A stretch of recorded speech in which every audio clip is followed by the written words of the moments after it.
Happy day, sisters. Welcome to Come Sis With Me, the podcast, a movement fueled by the heart of women with a desire to experience genuine community that uplifts, empowers, and strengthens one another on one common hood, sisterhood. I'm your host, Mia, relationship counselor, coach, minister, and your sisterhood connoisseur. Join me as we walk through my honest conversations on all things sisterhood, womanhood, and whatever other hood comes up, with a goal of knowing that through it all, you got this, sis.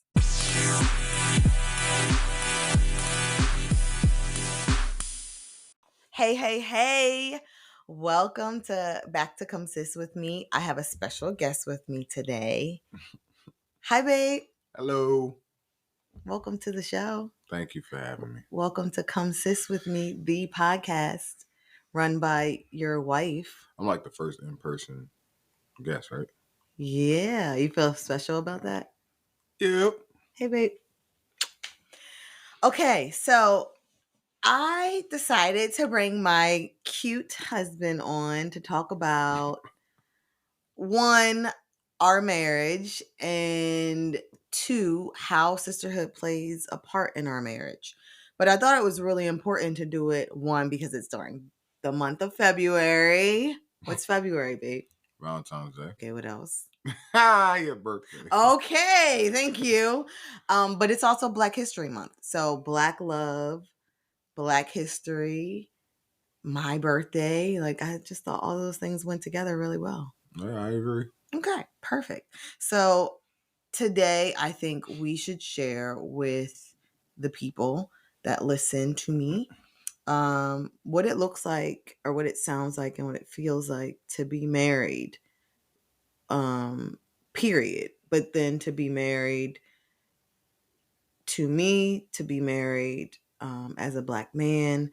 And then let's talk about our lifestyle a little bit so we can share it with people. I don't think I've really shared with them that I am a wife to a professional basketball player, but I'll share that. I'll save that for you to share.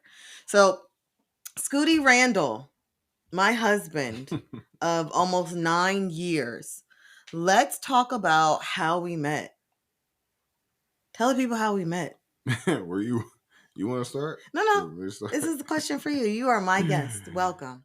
Woo! Okay. Oh, man. I first saw you on Facebook, and you were a friend of somebody that I knew that lived close near me in Philadelphia, which you from Delaware. Mm-hmm. And I was looking at it, I'm like, hold up, how do you know her? Like, he's from Philly, she's from Delaware. And then, I decided to reach out to you just to try to get your attention and stuff like that. And one thing led to another. And so I basically stalked you via Facebook, which led to today. So, sometimes at first I wasn't proud about it, but now I'm proud about it. But okay. Yeah. That's good, because I tell people that you stalk me on Facebook and they immediately start cracking up as if I'm lying. So now, because we're here, that's the why. truth Because we're here is here and people know. I'm gonna say that's exactly how we met. I agree with the whole story. I think there's pieces of it, but I think we could share. We could save that for the book, if people really want to know. Okay, so let's talk about, like, describe our marriage. So you did that. You reached out to me in 2009. Yeah. We started officially dating in 2010. Yep. Because I was engaged to someone else. Yep. And I had to break that off. And then we started dating officially, and we dated throughout your college career. Yeah. Basically, maybe I met you maybe the end of your freshman, beginning of your sophomore year. Yep. At Temple University. And so we dated until you graduated, and then came overseas 2013. Yes, we did. Yeah. And we got married in 2015. So let's talk about, starting from 2015, our marriage. How would you describe our marriage? I would just say fun. That's a good word. We don't take a lot of things too seriously. and we just a lot of times go with the flow, like enjoy the opportunities and moments that we have. Obviously being away from our family is sometimes crucial for us, so like when we go home it's more focused on spending time with them, but like our marriage is just fun, like Yeah. not being uptight, not being so um just like tense on life itself. So I would think that's one characteristic that I think describes our marriage really well is just fun. Mm, And whatever it is that may be, we do a really good job of that. And people around us in our core circle uh, reflect off of that. mm.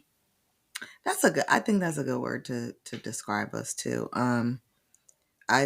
I I really like how I think there's qualities about you and qualities about me that I wouldn't say are similar in any way. Hmm. Like I really do believe that opposites attract when it Yeah, comes to us. And but that we've learned how to use those things that are different about us to become a really good team. yeah, And that's what makes it fun because I mean, we really play around with the yeah. dynamics. Okay, so putting this in terms of, you're a basketball player and a sport kind of concept on a team, you know how everyone has a purpose, like everyone has Roll. like a role, right? Yeah. Okay. So my role and my strengths are one thing and your role and your strengths are another.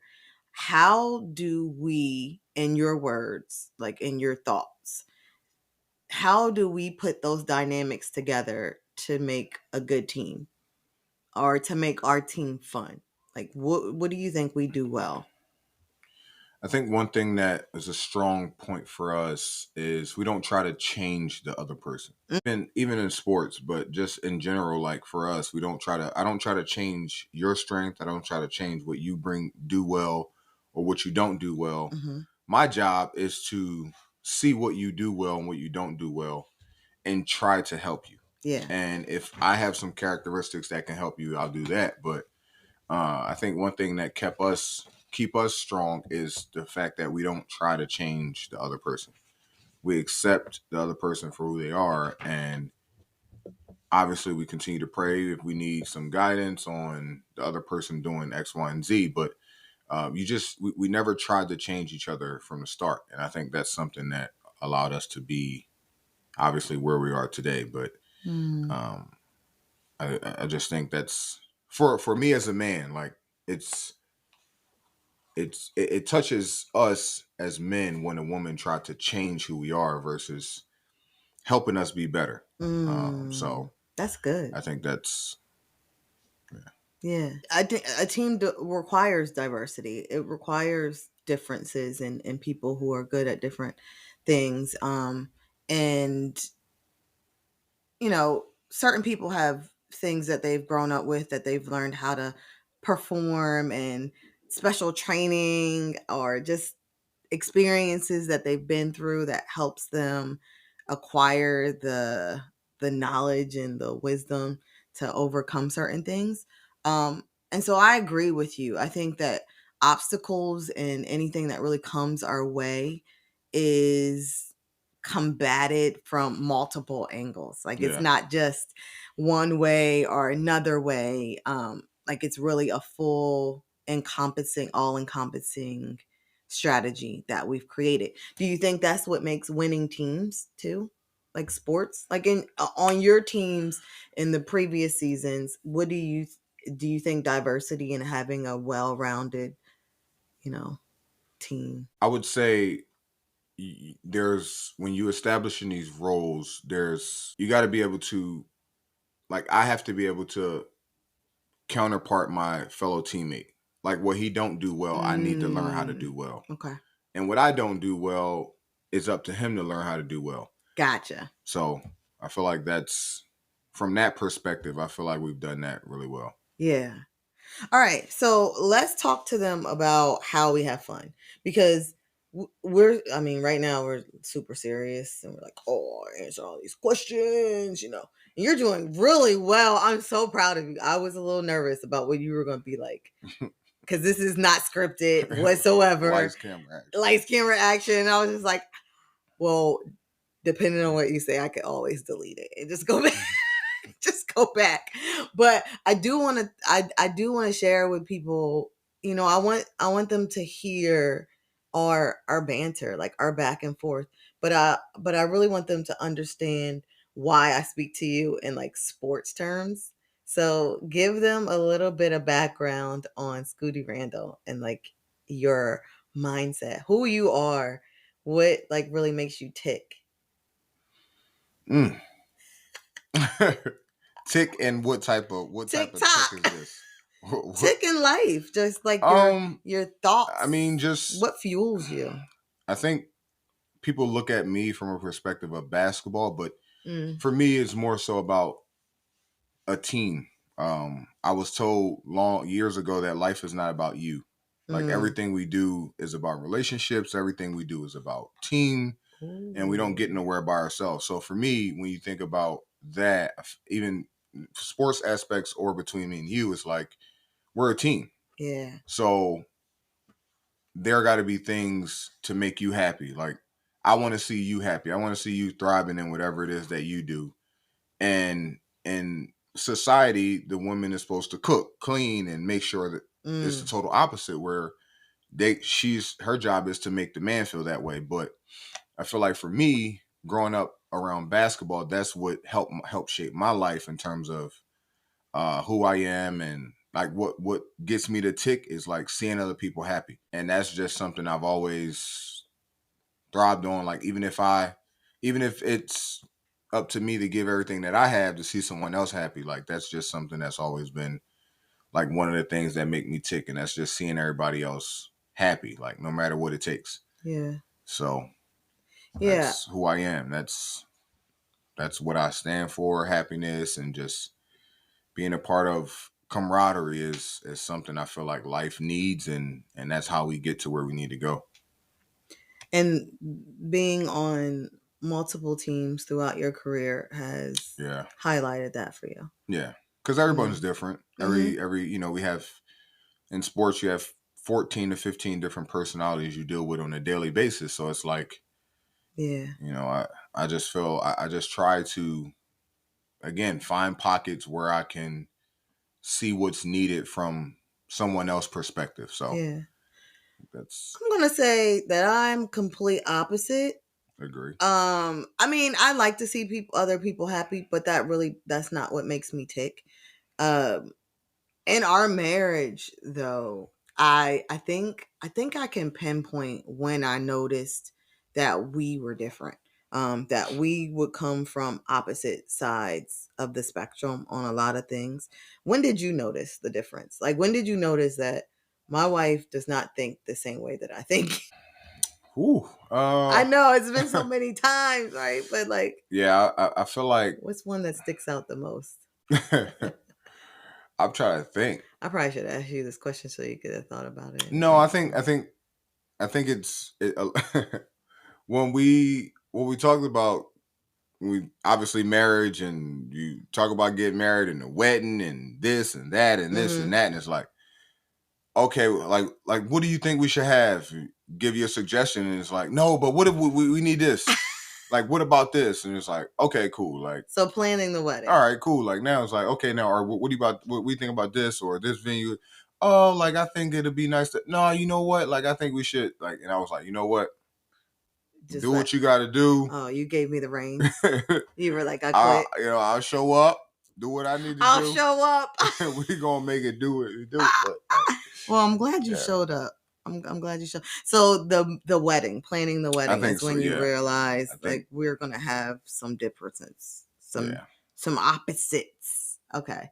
Um, I'm I don't think it was as late as us getting married. I think I recognized it very early on that we were going to have a difference of opinions when it came down to family and how we Mm, interact with our families.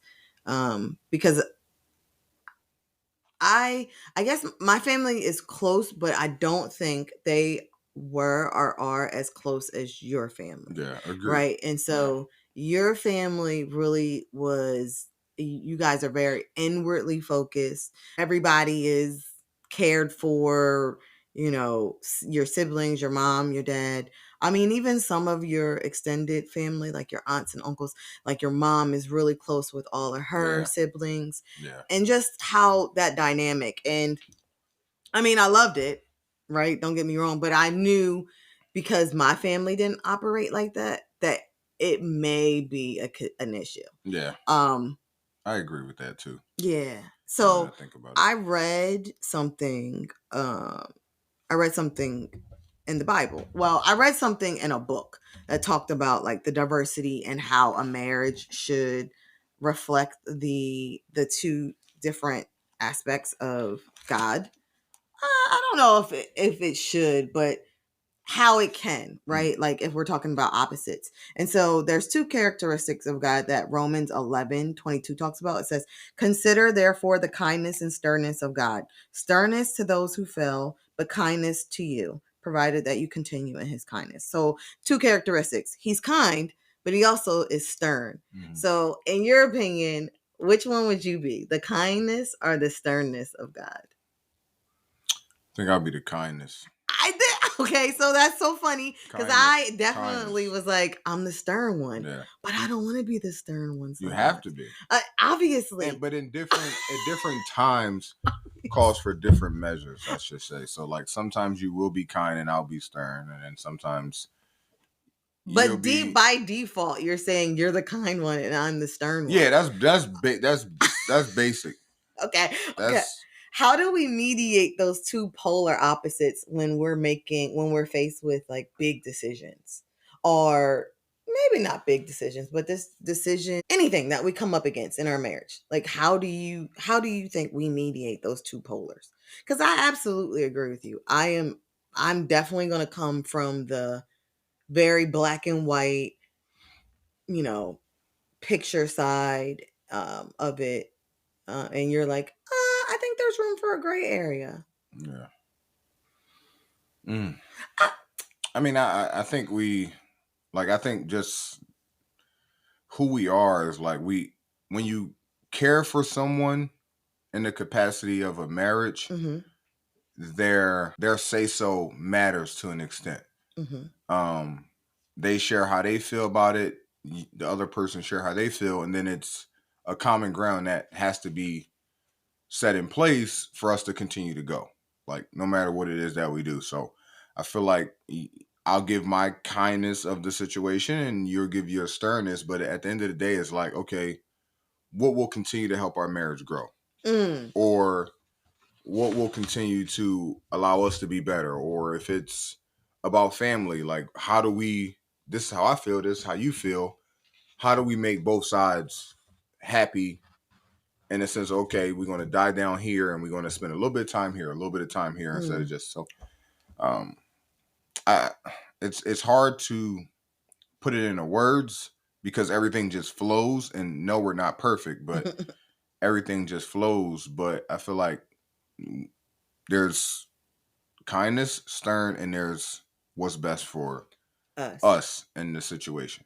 Okay, I'm gonna put it into words for you because I actually share this with married when I counsel married couples about the importance of having a destination. Like, what does your marriage, what's your roadmap leading to? So even though you might be taking a different route to the destination and I may be taking a different route to the destination, the goal is that we reach the destination together. Yeah. Okay, so you're saying like you approach our destination from a kindness perspective and I take it from a stern perspective, but we meet in the middle because our destination, our goal is the same. Yeah. Okay, that makes sense. Where does submission fall into that though? Like, what is your thought process on submission when we talk about women and wives submitting to men husbands? I mean, I feel like that's just the culture. That's the society way of saying it. I never was a person that'd be like, I mean, you have to submit to me. You have to do what I say, or what I say goes, or X, Y, and Z. I never thought about it in that regards. Because you don't Um, define submission that way, or because you don't believe biblically that that's what God intended for it to be. yeah, I don't believe that. I believe he created obviously the woman to be our rib, but at the same time, we're supposed to take care of each other. Mm. And whatever capacity that may be, because day to day it change. Like when we met Howard and Myrna, that's for Oh another conversation. yeah. But the No, I you can feel tell like them about the Howard and most Myrna. we met a couple, Howard and Myrna, and they've been married for I don't know. It was 74, a lot of long time. years. When I met him in the acting class at Temple, and we became really good friends, and me and Mia, we spent time with them, and they always told us, some days you're going to have to give 80 and the other person is going to give 20. Some days you're Mm, going to have to give 60, the other person is going to give 40. Some days you don't have anything to give and the other person is going to have to give 100. all of it. Mm, And that's how I viewed it. Like yeah. there's no like society rules on an individual marriage. Like your marriage Yeah. is the way that you want it to be and floats your boat. So in terms of that, I just biblically God didn't do that. Mm, He didn't say, okay, I'm creating a woman to abide by your needs as a man, regardless of what it is that needs to be done on your beck and call. It's like that whoever beck and can call thing. Yeah. whoever can help and whoever have the capacity Oh, to get it done, they'll get it done. Like the helper. so. Yeah, and that's basically what it says in Genesis is like the woman or women were Eve was created because Adam, he looked at Adam and was like, he can't do this by himself. Let me find him someone suitable to help him. Scootie And couldn't do vice this by versa. himself. And vice versa. And When she she couldn't do can't it. do it, You right, because you know what she did? She was on that tree. And you know what he could have did? He could have been like, yo, sis, no, we're not supposed to eat that. so like when you ain't got it, She got it. Okay. you know. And when I don't have it, you got it. Okay, that makes sense. So I want to get to, because the whole point of Come Sis With Me is to talk about sisterhood and to talk about how women kind of navigate relationships with one another. But the point of me bringing you on to talk about our marriage a little bit was to showcase, one, that we're not perfect, right? We have moments, but how we have dealt with things and how sisterhood plays a role in that. So I first want to talk about the resiliency in our marriage. And just, a little definition, right? The word resilient comes from the scientific discipline of physics, right? The word originates from two Latin words, re, which is meaning back, and then salire, which means to jump or to leap. So literally the definition of resiliency is to bounce back, Mm-hmm. right? So I, you know, we live our lives 9 months out of the year in a different country. We live in Japan. We've been here since the beginning of your career, which started into professional career, which started 2013. in 2013. We are now in 2024. Yeah. Right? And we have been on multiple teams, many different cities within Japan. Some of the time not knowing exactly what that city had to offer or Mm-hmm. what it was like. And in the most, I mean, in the last couple of years, we have signed contracts later Mm-hmm. than the actual schedule, because the season runs from August to May Yeah. typically. Um, and sometimes we've been signing late, just having unknowns all the way up to most recently this previous year. Yeah. So when we talk about resiliency, I want people to know, like, we have fun, we have a great marriage. You are a great man. I love you. You're so cute. You're a great man, but that we still had things and have things that we have to funnel through and that we have to bounce back from. Yeah. So one of them being the uncertainty of your contracts, right? You still work a job that is based on contracts. Like, you're not guaranteed Yeah. to a job, right? Yeah. And I don't know if people know this, but it's a blessing that you've been able to work and play Yeah. for almost 12 years. Yeah. Like insane. Yeah. Can you talk to them about like why that is that's not off, like that doesn't happen that often. Like people don't typically have. Yeah, I feel like the span of a professional athlete is very slim. Um, just because of how many of us are out there and are coming out every year. Um, so I say, like, when I think about it in terms of once you get to 10, it's like, okay, you've done, now it's time to start analyzing What's your next? career, obviously what's next, and just what's the purpose now. Because in the beginning, it's always like my purpose is to win championships or, just to play basketball. But once you start doing it at a consistent level in terms of year after year, regardless of how late it is, it's something more there.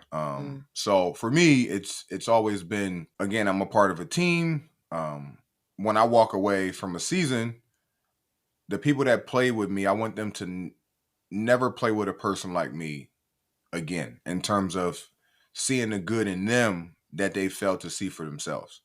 And I think the way I approach it is very different than a lot of people, which we talk about this all the time. Um, there's always a bounce back.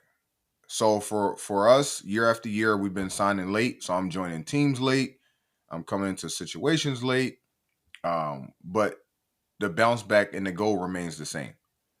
Um, to impact lives. And for me, that's because I focus on that, everything else takes care of itself. Yeah. Even my mindset when we are signing late. My mindset is always to continue to work. Something's going to come. Continue to be diligent. Continue to obey. Continue to have faith. Continue to just do what I can. But it's at times it is frustrating. But when she talk about resilience, like that's been our life on top of fun. Yeah. So, but it's not fun. For you. It's not fun being resilient. Okay, so my take on it is there's a waiting process. And for me, I don't like the unknown. I don't like to live in the unknown. I know that's where faith is built and blessings are normally like created, but I don't like the unknown.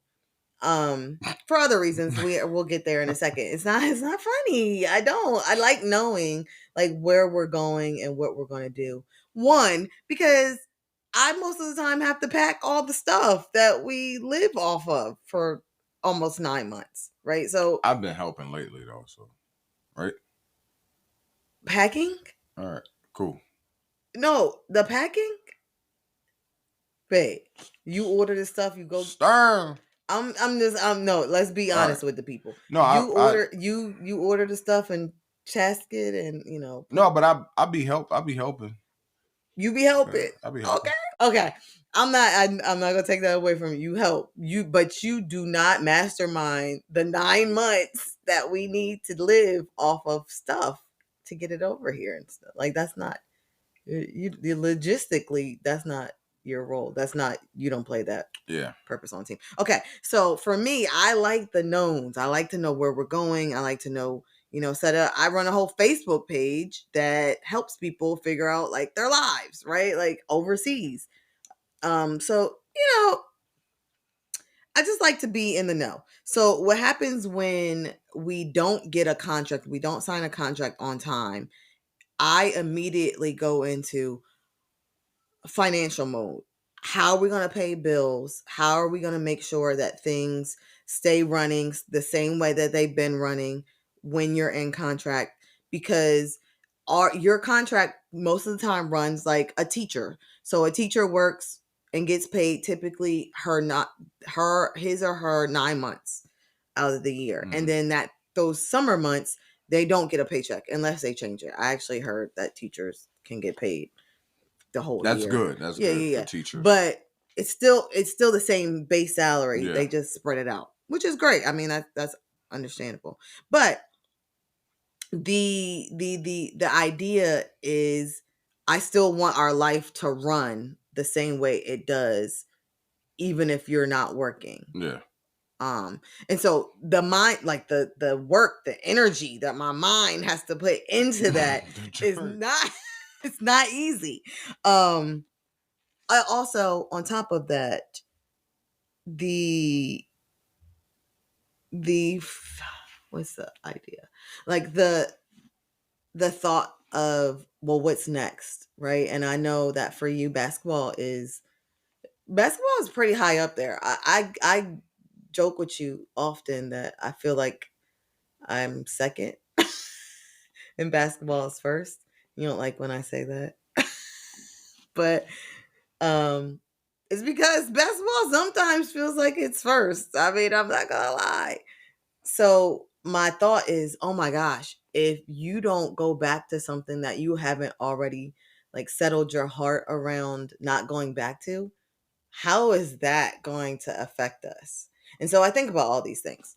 But long story short, we're talking a lot, and I feel like this is getting a little windy. So I don't like windy because I don't want people to hang up. And a lot of times they only have like a 30-minute time span. So let's bring it out. So resilience, I found a biblical kind of scripture to go with it. It says it's Proverbs 24:16. For though the righteous fall 7 times, they rise again.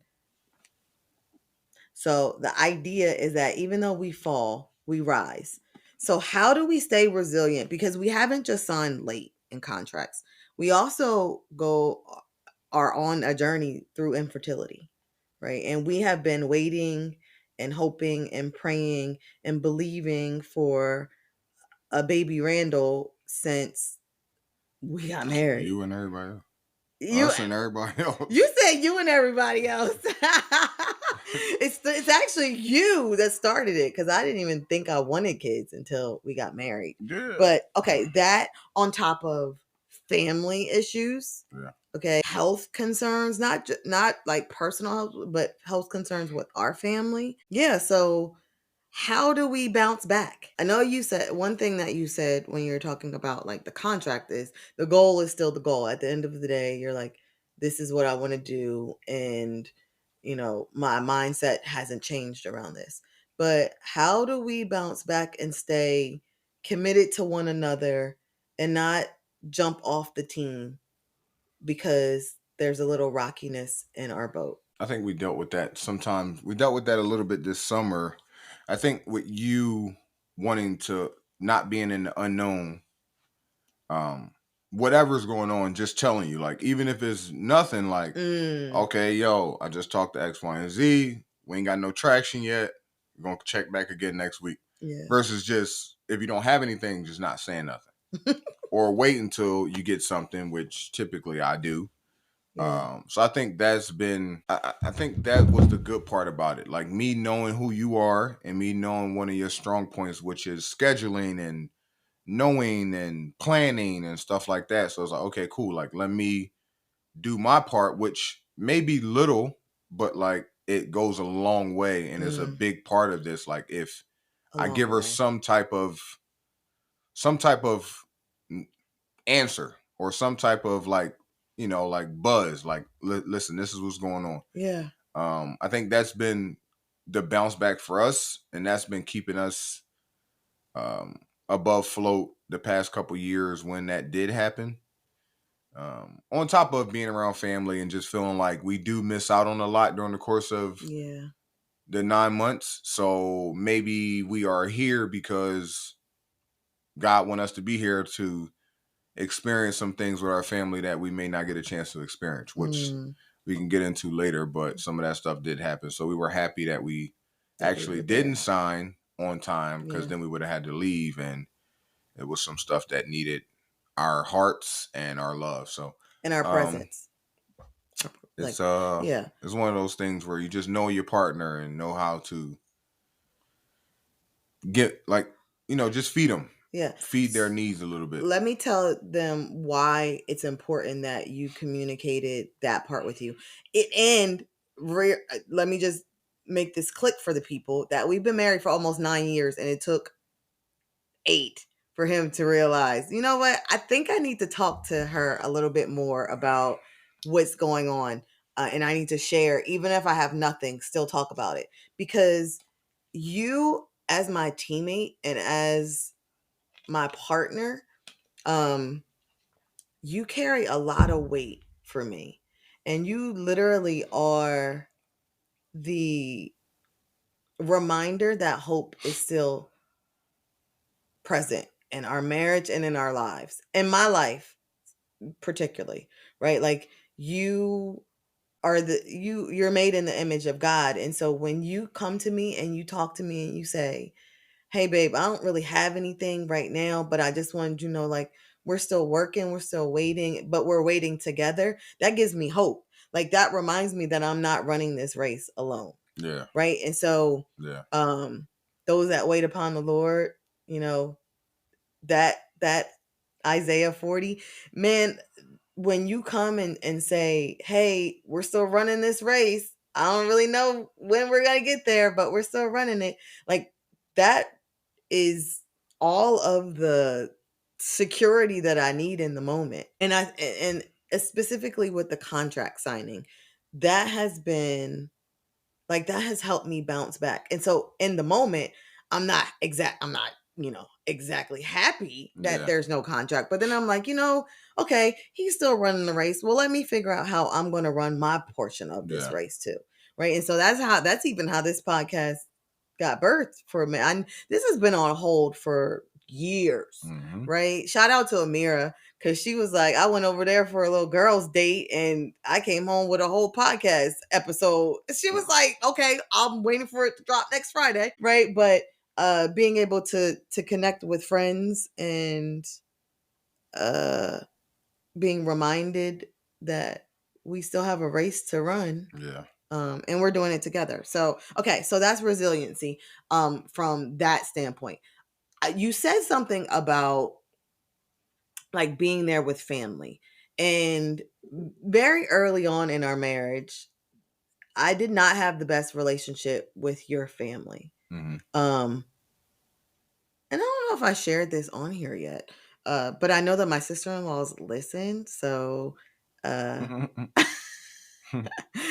let's talk about how at the beginning there was a little, I think there was some miscommunications between us, and it was a really tough environment for me to be around early on in our relationship, in our marriage, not our relationship. In our relationship, we were golden. It wasn't until we got married that, I don't know, stuff hit the fan. They were like, I don't know if they were like, I took their baby or what. I don't know what happened, but it was like Team No Mia. But then things changed. And now my relationship with my sister-in-laws is amazing. Like, I would not change it for the world.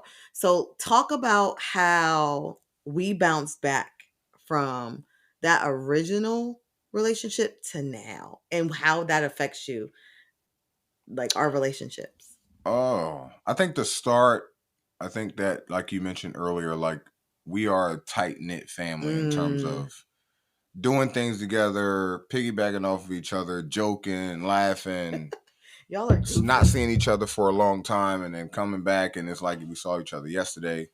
I mean, And me little being the crazies. youngest and the only boy of four siblings, I felt like that we were so close that by me going away and then finally having someone who, for me, reminded me of my family, of my Mm, relationship with my sisters, um, that was the challenging part for them, mm, I should say, in my perspective. yeah. Um, and just feeling like that someone done removed me from that circle and that relationship and that tie that I was with them. Hmm. But obviously, lack of communication. For me, it was always, if someone I'm in a relationship with makes me feel the way you guys make me feel, you should be happy. Mm, And I think that's where it led to. That's why our relationship, all of us, our relationship is what it is. Um, but I do feel like when you're a tight knit family, there has to be communication that needs to take place in terms of, because there's so many feelings involved. mm, as a family, there's so many feelings involved, and you don't want no one to feel neglected because it can cause strife. So I think that for us, it was obviously communicating and like me understanding, having a mindset to understand like that could be what it was. And I felt like our relationship now is like beyond like Did you pray for it? what it was. Yeah, I did. Because like when like they my siblings, like they my sisters, so like They my like sisters. they my girls, so it's like having someone else come in could potentially make them feel a certain way. So I just wanted to make sure that everyone was upfront about everything, and like now our relationship is what it is today. But like the bounce back was just the communication and making sure everybody is on, is having an understanding that like, no, you didn't remove me from that. I've grown up. I'm not, the Mm. baby anymore. And Mm. like you have to grow up. You have to Oh, that's expand good. yourself. So um, I'm just happy that everything worked out, and now we all can joke together and do what we got to do, which is great because Yeah. sometimes like Dre don't even get upset when we leave now, so it's like we go from one extreme to She used to the next. So cry. it's Boo-hoo cry, her baby leaving. One of the things that you said that I wrote down, because I thought about this and how and why we've been able to be so resilient, right? Is because when we have challenges, like when we really face them head on, it forces us to reevaluate the misunderstandings of our identity. Like the places where we really need to grow to yeah, be the best person that we are actually created to be. yeah, Right? Like if we didn't have that challenge with your sisters or period, like I think it was just with your family early on, we would not have been able to grow personally. I don't hmm think we would have grown personally because it actually forced me to say, Mia, like, do you see how loving this family is? Instead of seeing it as they're anti Mia or they're against me, I was like, oh my gosh, they really love each other. I got to figure out how to be my part in this. Like, where's yeah, my place in this? And really give way to how they love on you and try to love you, from that yeah, same place, but also love them from that place. Like, yeah, okay, I'm seeing how they give love and get and receive love. I got to figure out how to receive. I got to give them the love the way that they receive it. yeah, Um and then personally, just being because I come from that black and white. I'm like, hey, I'm his wife. You should naturally whatever. And then I realized, you know what? That's not really how it goes. Which gave me a little bit more patience, I guess, for my own yeah, family. Right? yeah, Like I took that from the issues that we had with them and brought it back and played it out in my own relationships with my own siblings and my family and how we navigate one another. And one of the things that I wanted to share, but one of the things that I really like, I knew things had changed was when you came back from a visit with your sister in Arizona, and some really deep family issues came to light. And they didn't tell Scootie when he was there. And when he got back home, they shared it with him. And he was so hurt. You were so hurt that they did not share it with you in advance.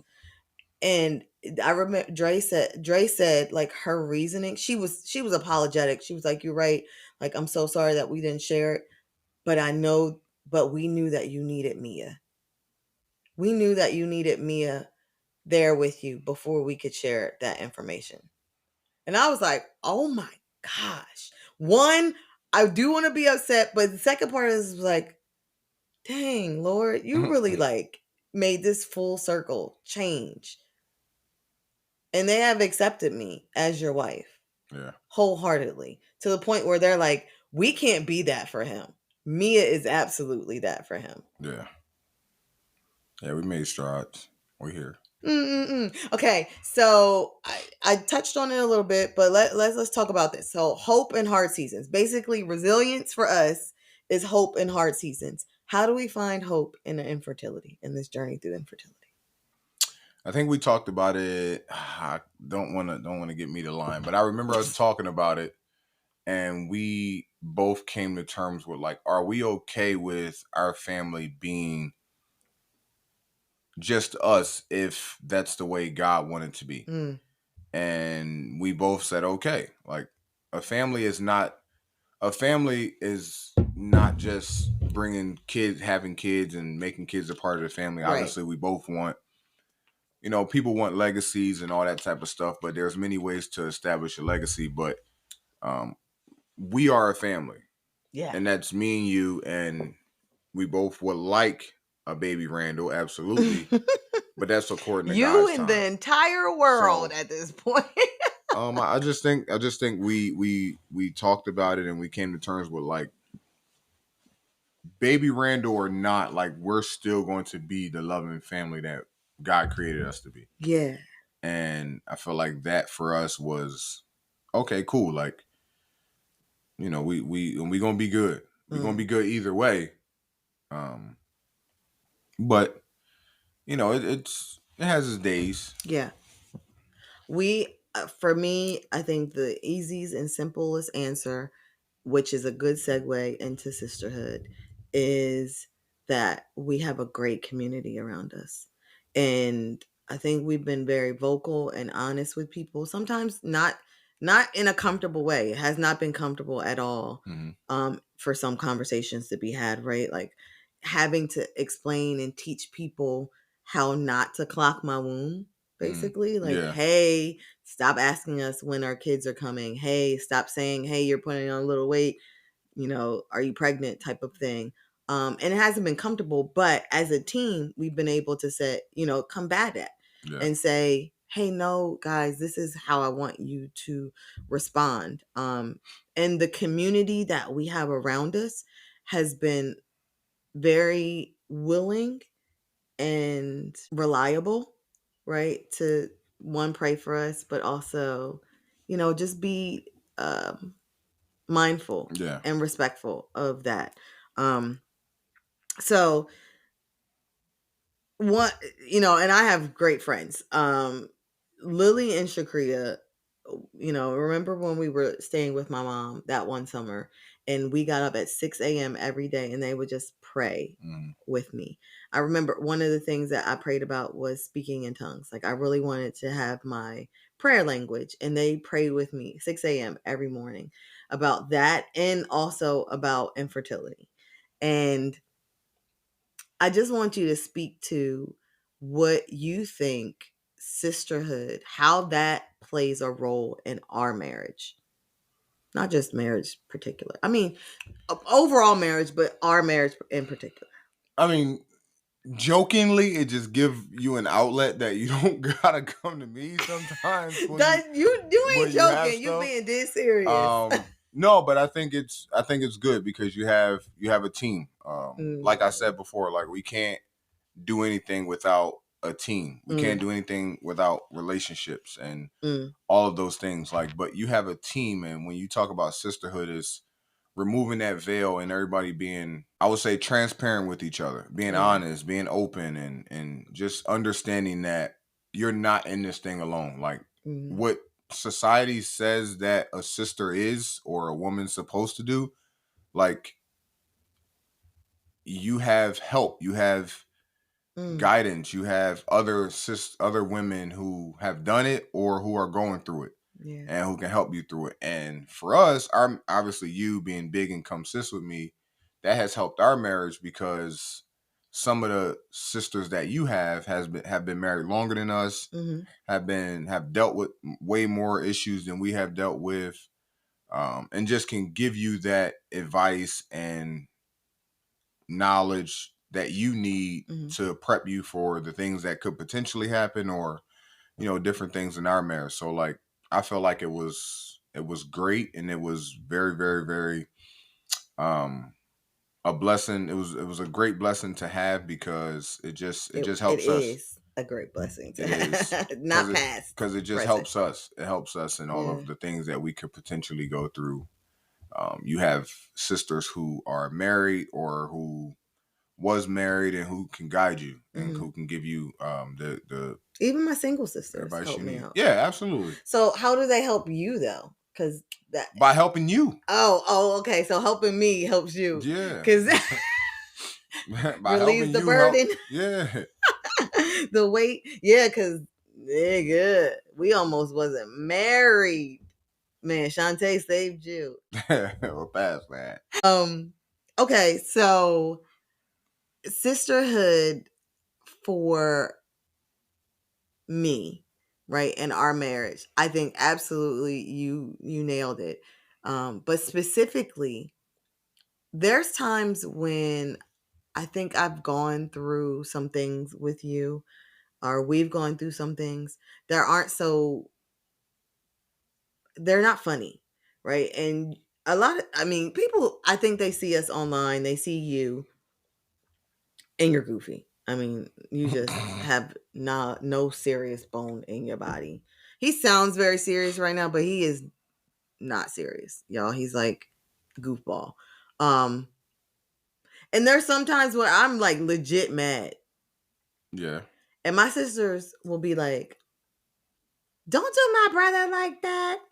He's a," and then it's like they put a battery in your back, and you just become, Nah. you're like, Damn. "See, you see, my sister got my back." That, that's thank Cause you. you can't be so stern all the time.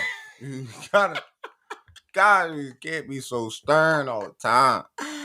And they really like bring a perspective sometimes where I'm like, okay, you know what, you right, but nah, he gotta get it together. And I think you see that too. You see them playing with you and playing with me, but also they care. They care Yeah. that our marriage Yeah. is our marriage, and they don't want to see us in any type of turmoil. And so they are a bridge sometimes. They absolutely play a mediating part in our marriage, because there are times when I'm like, I either can't cross it or I'm unwilling to cross the bridge. Sometimes I'm just like, Sister Bridge. nigga, I'm on this side of the couch, you're on that side of the couch.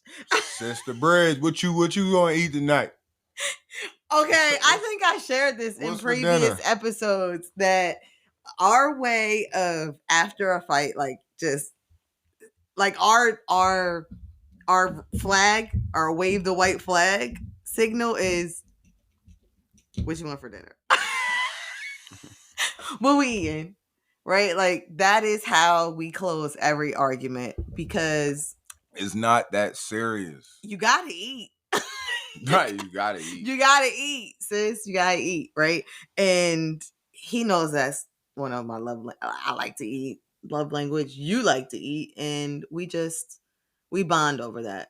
Um, but okay, so to close this out, because we are at 54 minutes. Lord have mercy. This is going to be an hour.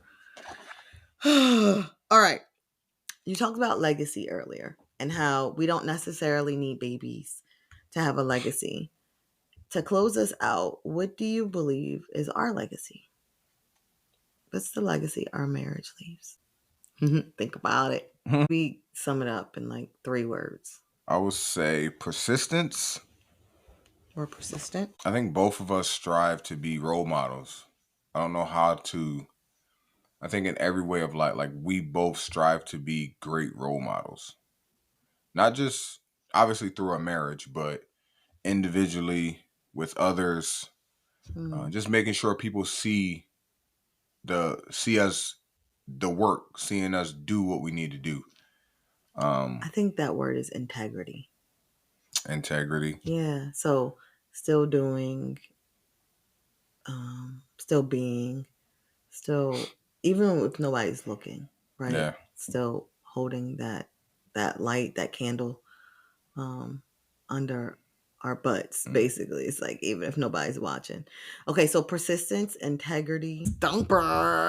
Describe it if you don't know the word. Like describe what you believe. I don't know. It's just like I feel like our marriage is just so like it's so joyful. I feel like Aww.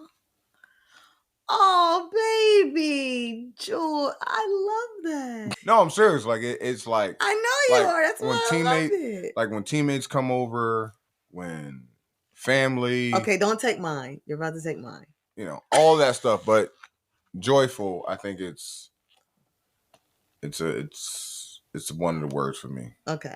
All right, 3 words. So I was about to take her. So let's see. Okay, no, because you were about to say like people coming over, and absolutely, I think one of the biggest legacies that we're gonna leave through our marriage and pass on to our babies is hospitality. Our doors are open. Like our doors of our house are open. The hearts of our hearts are open. Like we are just hospitable and welcoming. And I think that is definitely one of our legacies. People will never feel like a third wheel with us. Like you could go out on a date with us and you would never feel like a third wheel. I just think we do that so well. The other thing is passion. I really believe that we live a life of passion. Our marriage is passionate. And the way that we love on others is truly from a passionate place. Like we really desire for people to feel amazing, right? And the third one would be generosity, like a legacy of. I think that we're not just generous with our finances, but we're generous with our time and our energy and our wisdom and our knowledge. And our humor, everything. Just like generous. So with no, we don't expect anything in return. We don't. That's the level. That's generosity. We don't do that. We don't even think about what we could get in response. I mean, that would just take away from the word itself. Like that would, we really don't have any ulterior motives when it comes to Zero. Giving. Our giving is based on, I guess, just the abundance, right? Which speaks to the resilience in our marriage and how we bounce back, but we bounce back with even more than what we were left with. Yeah. Amen. Okay, babe. So, final words, closing remarks. Do you have any? Or are you done? Are you tapped out? I am tapped out. This is a lot for my baby. Let me just say, I'm actually very impressed and proud of you because I know that you have like a 20-minute communication time span. And then after that, you shut down. I really like that you stayed engaged. I appreciate. Thank you for being a great team player today. Thank you for being a great host and bringing me on as a guest. You're welcome, baby. You're welcome back anytime. Somebody else come sis with sis. This is way of politely declining the invite, but we might need a part 2 depending on what kind of questions I get. So just prepare your mind and your heart to give. Generous. I'm generous. There is a level of resiliency that you build in your marriage, and it should be completely wholeheartedly based on how you and your partner navigate the challenges as a team, right? And maybe at the beginning you don't do it so well, right? Maybe it's not coming naturally to you. Our recommendation would be to reach out, sis, reach out to your community, reach out to your sisters. Let them be a bridge for you. Sometimes you're not going to have everything that you need in that moment to be the best wife, to be the best spouse, to be the best teammate. And my sisters wholeheartedly hold me accountable in that. And I do the same for them. And so sisterhood plays a huge role in our marriage because he, from his own lips, it gives him an outlet, but it also gives me an outlet. It helps me to not be in this alone, and it helps him to not feel the burden or overwhelmed with some of the things that he wasn't created to carry, right? So, what do you think? I agree. I digress. I concur. All right. Well, I love having you on. I love you being here, and I loved giving them the opportunity to hear from my baby. I love this man, y'all. Let me tell you. If you want to like really, if you want to see Mia get mad, like the wrath of Mia, play with Scootie. Okay? But I'm gonna tell you now, don't play with him. Pray to Jesus before you try to play with my baby. Okay? Anyway, that's it for this week, folks. Love you. And if you don't already know, sis, you got this. Bye. Say bye-bye. Bye-bye. Thank you for hanging with me on this episode of Come Sis With Me.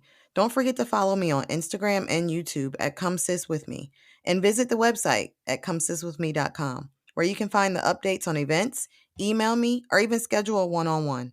I appreciate you, sis. And if you'd like to continue to help me grow, please like and leave a review on this favorite podcast platform, subscribe to the show here and on YouTube, and share it with your sisters, because we all need the reminder that we got this, sis.